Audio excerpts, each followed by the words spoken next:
오늘 이곳에서 함께 예배드리는 우리 믿음의 가족들과 또한 우리 각 가정에서 예배드리고 있는, 그리고 흩어져 있는 곳에서 예배드리는 우리 모든 사랑하는 교우들 위해 하나님의 은혜와 은총이 임하기를 바랍니다.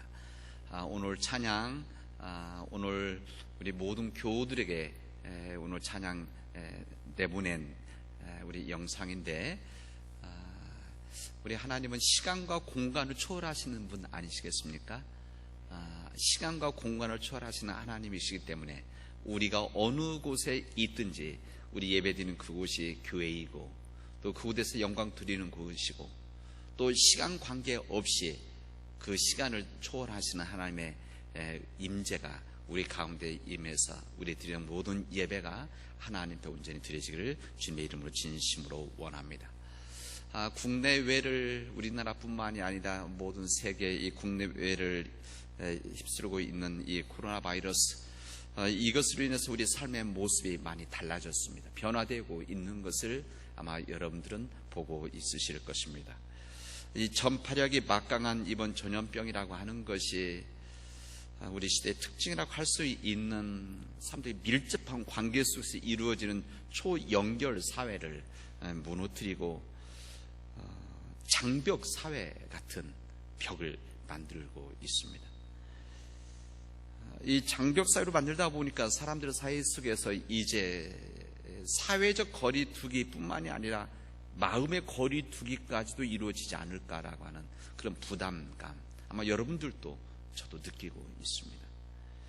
때로는 이런 부분이 더 강화되어지면 사람에 대한 불신에 대한 부분으로 이게 더 나아지지 않을까, 이 부분도 사실 우려됩니다. 아마 여러분들도 어느 곳에 가든지 확실한 사람이 아닌 곳에 가면은 혹시 저 사람, 혹시 이 사람은, 혹시 기침이라도 하면 혹시 이 사람, 아마 이런 마음들이 무의식 중에 이렇게 커지는 그런 부분들이 있어서 참으로 어려움이 있습니다. 우리 사회적인 이 거리두기, 의도적이죠. 의도적인, 이것은 다 우리 자신들뿐만, 우리 공동체를 위한 일이기 때문에 지금 당연히 그렇게 해야 되는 겁니다. 우리 교회도 지금 사회적 거리두기 때문에 우리들이 이 사회적인 운동에 함께 참여하는 거 아니겠습니까? 그러다 보니까 또 한 가지는 우리 교우들, 특히 우리 어른들에서 제가 느끼는 한 부분이지만은 고독감, 외로움들을 느끼고 있는 것을 제가 느끼게 되어집니다. 요즘 모든 사회적 기관들이 다 문을 다 닫았기 때문에 특히 우리 어른들이 다니시던 모든 이 공간과 모임들, 심지어는 이 아파트 아니면 동네 이 경로당까지 다 지금 폐쇄시켰기 때문에 혼자 집에 계시는 분들로 인해서 외로움이, 고독감이 점점 커지고 있는 것을 보면서 물리적인 우리 코로나 바이러스로 인한 병, 질병, 전염병이 있지만 이 마음의 이 힘듦과 아픔이 이 부분을 우리들이 잘 감당하고 이겨나가야 되겠다. 그리고 이것을 기도해야 되겠구나라고 하는 그런 마음이 있습니다. 우리 교우들 가운데 경제적으로 어려움을 겪고 있는 분들이 많습니다. 많아질 겁니다. 특히 자영업 하시는 분들, 또 개인적인 이 비정규직에 계신 이 분들이 지금 이 일을 전혀 할 수 없고 또 사람들이 이동이 적기 때문에 아마 힘든 이런 시간들을 앞으로 맞부닥칠 겁니다. 지금 우리 한 달, 두 달째 됐는데 2월달부터 한다면, 그리고 우리 사회적으로 이렇게 강화된 것은 딱 한 달 됐는데 우리 교회도 지금 딱 한 달 되지 않았습니까? 이 부분이 이제 다음 주가 되어지면, 4월이 되어지면 이 누적된 것들이 아마 이제 조금씩 드러나게 되어지면은 아마 우리 사회적으로는 많은 힘듦이, 어려움이 있을 것이다, 그런 생각을 해봅니다. 그리고 우리나라 곳곳에서, 세계에서도 마찬가지인데 우리나라 곳곳에서도 참 속절없이 귀한 생명이 돌아가신 이 모습을 보면서 마음 안타까워하고 있습니다. 이런 우리 시대와 상황 속에서 우리들이 한 번도 경험해 보지 않은 이 우리 상황 속에서 이런 때 우리 믿음이 살아나야 되는 것이구나, 그런 생각을 해봅니다. 이 빛이라고 하는 것은 이 환할 때 필요한 것이 아니라 어둠일 때 빛이 되는 거 아니겠습니까? 어둠일 때 빛의 역할과 사명이 있는 것이, 마찬가지로 저는 이런 때일수록 우리의 하나님을 믿는 자들, 예수님을 믿는 우리 기독교인들이 오히려 이런 상황 속에서 우리 믿음이 살아나는 그런 믿음의 거룩한 영향력을 만들어낼 수 있는 그런 시대다. 오히려 우리에게는 하나님 주신 또 하나의 좋은 기회다. 위기이지만 기회다. 이런 생각도 해봅니다. 이 기간 동안 여러분이 있는 곳에서 절대 움츠리지 마시고 두려워하지 마시고 우리가 하나님 앞에서 우리 사회와 우리 교회와 우리 가정들을 위해서 그리고 이 사회가 이름에도 불구하고 희망 잃지 않고 감당해 나갈 수 있도록 여러분들께서 기도해 주시고 노력해 주시기를 바랍니다. 우리 스스로의 믿음을 지켜나가는 일뿐만 아니라 우리 곁에 있는 어려운 이웃들을 배려하고 생각하고 기도해 주시고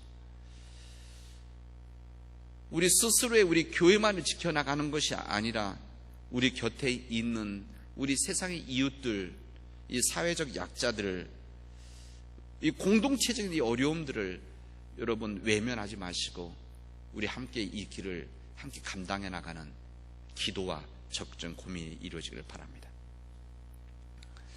이 세상 부귀를 누리고 영광을 누렸던 이 다윗 왕은 임종 직전에 사랑하는 아들에게 이렇게 이야기를 합니다. 사랑하는 아들 솔로몬이지 않습니까? 아들에게 이렇게 내가 이제 세상 모든 사람이 가는 길로 가게 되어졌다 이렇게 이야기합니다. 이곳에서 여기에서 말하는 세상 모든 사람 가는 길, 이게 무엇을 말하는 것이겠습니까? 죽음에 대한 이야기입니다. 그리고 이 왕은 이 솔로몬과 그의 가족들에게 간곡한 유언을 하게 되어집니다. 여러분, 이스라엘 민족을 구원하고 해방시키기에 부름을 받은 이 모세, 그는 40년 동안 이스라엘 민족을 위해서 헌신했습니다. 이 힘들고 어려운 이 출애굽의 모든 여정을 마치고 약속의 땅 가나안 땅에 들어가기 직전에 느보산에 올라가서 하나님이 알려주시고 보여주신 그 땅을 바라본 후에 주님의 부름을 받게 되어집니다.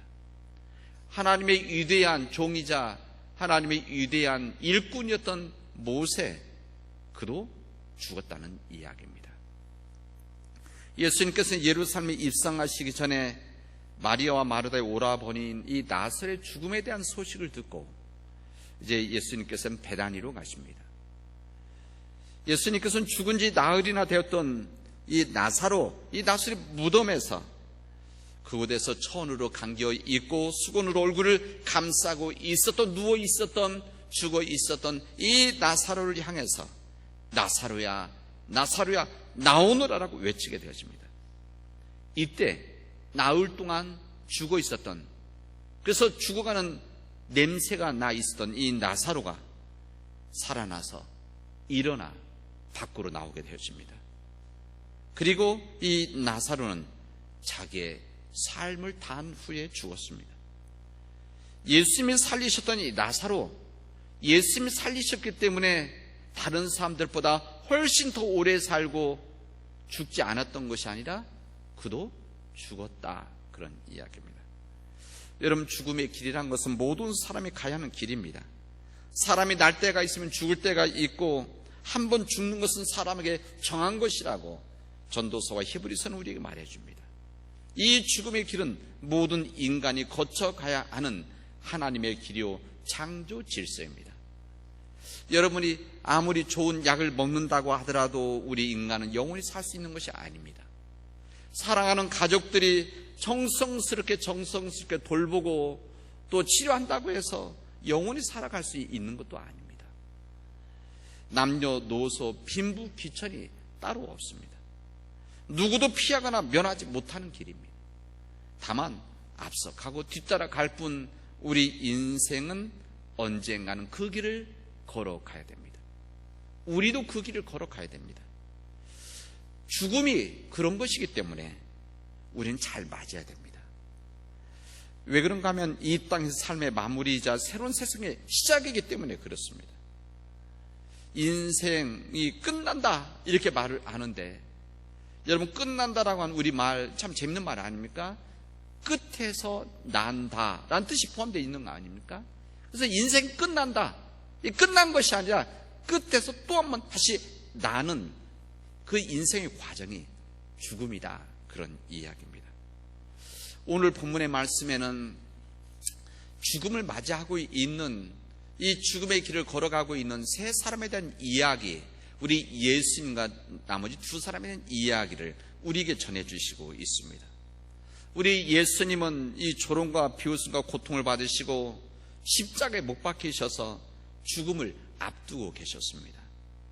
이때 주님은 못 박는 자들을 향해서 이 찢어지는 아픔과 통증 속에서 생명이 메말라 가는 이 상황 속에서 한마디 한마디 외치셨습니다.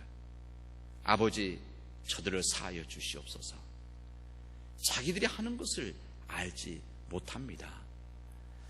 그들을 용서하신 것입니다. 그런데 이 십자가에 달리신 주님 양쪽에 똑같은 십자가에 못 박힌 두 명이 있었습니다.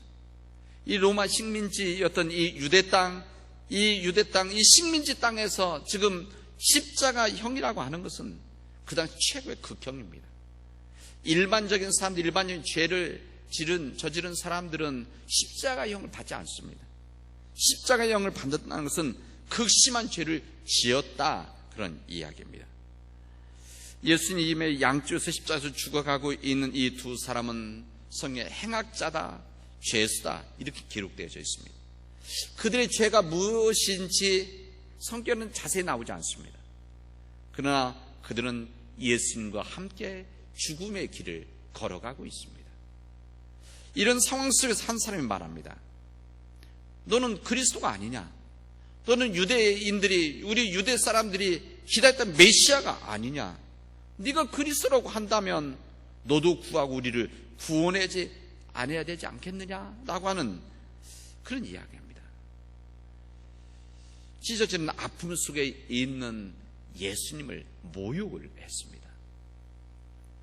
근데 똑같이 찢어지는 아픔과 고통 속에서 다른 한 사람은 예수님을 모욕하는 그 사람을 꾸짖습니다. 너는 하나님이 두렵지 않느냐? 우리는 우리가 저지른 일 때문에 마땅히 벌을 받고 있으니 당연하지만 이분은 아무것도 잘못한 것이 없지 않느냐라고 하는 이야기를 합니다. 이 사람은 단순히 지금 불평하는, 이 사람에게 불평하는 겁니까? 아닙니다. 이 사람 또한 죽음을 앞두고 있기 때문에 허튼 소리를 하는 것이 아닙니다. 그 사람은 예수님께 말을 했습니다.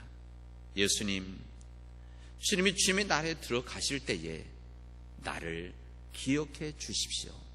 라는 절규를 하게 되어집니다. 그리고 그는 예수님과 함께 죽어갔습니다. 우리는 짧은 그의 이야기를 통해서 이 행악자가 어떤 사람인지를 짐작하게 되어집니다. 그의 말에 의하면 그는 평상시에 예수님에 관심이 있었던 사람인 것을 우리는 느낄 수가 있습니다. 예수님 평소 모습을 보면서 아마 멀리서 바라보았겠죠. 그 예수님을 높게 평가한 반면에 이 자신의 모습에 대해서는 무척이나 부끄러워했었던 사람이라는 것을 우리는 알게 되었습니다. 양심은 있었던 것이죠. 양심은. 그는 무엇이 선하고 악한 것인지를 그는 알고 있었습니다. 분별할 수 있는 능력이 있었습니다. 그러하기 때문에 자기와는 전혀 다른 차원의 삶을 살다가 그날의 자기와 같은 죄인의 모습으로 십자가에 함께 못 박혀 죽임 당하신 예수를 바라보면서 깊은 안타까움과 동정심에 젖어 있었던 것입니다. 또한 그런 예수와 함께 자기가 십자가에 매달린 일 자체를 황송하게 여겼기 때문에 예수님을 모욕하는 사람에게 분노하면서 강하게 책망하는 것을 우리는 느끼게 되었습니다. 이 사람은 이 세상 너머에 있는 낙원에 대해서, 천국에 대해서 그는 알고 있었습니다. 자기도 그 나라 유업으로 받기를 그런 소원을 했었습니다. 바로 그 나라 예수님의 나라, 주님의 나라인 것을 그는 알고 믿었기 때문에 예수님께 그렇게 이야기를 하게 되어진 겁니다. 예수님, 당신의 나라에 임하실 때에 나를 기억해 주십시오. 간절하게 간청합니다. 만약 그 사람이 천국에 대한 이런 믿음과 이 정보를 알지 않았다면 그런 간청할 수가 있었겠습니까? 불가능했을 것입니다. 이제 예수님은 비난하고 조롱하던 그 사람에게 무대응했지만 주님을 옹호하고 대변하면서 자기 미래를 부탁한 그 사람에게는 마치 기다렸다는 듯이 즉각적인 반응을 하게 되었습니다. 오늘 내가 나와 함께 낙원에 있을 것이다. 천국의 초대를 하게 되었습니다. 예수님께서 당신의 마지막 가시는 그 길의 동행자로 그 사람을 기꺼이 받아주신 것입니다. 주님의 십자가 양쪽에 있는 이 두 사람에게 동일하게 거룩한 기회가 주어졌었습니다. 자신들의 죽음 앞에서 자신과 미래를 고민하는 그 상황 속에서 그들은 똑같이 예수님을 만날 수 있는 그런 기회, 그들에게 주어져 있었던 것입니다. 근데 그 절박한 상황 속에서 한 사람은 주님께 기억돼서 구원함을 받았고, 그래서 천국에 갔고, 한 사람은 심판받아 버려졌다는 것을 성경은 우리에게 증언하고 있습니다. 그 마지막 길에서 한순간 이 진지한 고백과 이 기도로 소위 하나님의 큰 은총을 받은 사람이 바로 이 십자가의 한 사람입니다. 지금까지 십자가형을 받을 정도 엄청난 죄악 속에 있었지만 그럼에도 불구하고 그것에 대한 예수님의 무슨 심판이라든지 여기에 대해서 따지는 것, 이런 건 전혀 없었습니다. 그런 것 생략된 채 오직 예수를 향한 최후의 간절한 이 신앙 고백에 의해서 천국의 초청을 받게 되어진 겁니다. 엄청난 은총, 엄청난 선물 아닙니까? 이 엄청난 선물과 이 은총이 이 한 사람뿐만 아니라 두 사람에게 다 주어져 있었다, 그런 이야기입니다. 그러나 한 사람은 받아들였고 한 사람은 받아들이지 않았다는 사실입니다. 오늘의 말씀이 주는 신앙의 메시지가 바로 여기에 있습니다. 그래서 이 구원받은 신앙, 이 구원을 받을 수 있는 신앙이라고 하는 것은 과거가 아니라 미래가 아니라 지금 여기에서 믿음이다, 이런 이야기. 지금 여기에서 어떤 상태에 따라서 구원의 결정이 되어진다는 것을 우리가 알려줍니다. 여러분, 어제 잘 믿었다고 해서 구원받는 것이 아닙니다. 앞으로 잘 믿을 것이라고 하는 이 가정적인 이 믿음이 있다고 해서 구원받는 것이 아닙니다. 중요한 것은 지금 여기, 지금 여기입니다. 지금 여기서 내 신앙이 어떠하냐, 지금 여기에서 믿음이 어떠하냐, 지금 여기서 하나님 앞에, 예수 그리스도 앞에 우리가 어떻게 서 있느냐, 이것이 중요하다는 것을 우리에게 말해줍니다. 어제 잘 믿었다고 해서 구원받는 건 아니고, 앞으로 제가 잘 믿겠습니다, 앞으로 제가 믿음에 이런 삶을 살아가겠습니다 라고 해서 구원받는 것이 아닙니다. 오직 중요한 것은 지금 여기에서의 믿음입니다. 이 십자가에 매달린 이 사람의 경우를 여러분 보시기를 바랍니다. 이 주는 과거에 그의 삶이나 이 죄악에 관계된 아무런 질문, 추궁하지 않으셨습니다. 그리고 앞으로 어떻게 살아갈 것이냐, 이 약속 받으신 것도 아닙니다.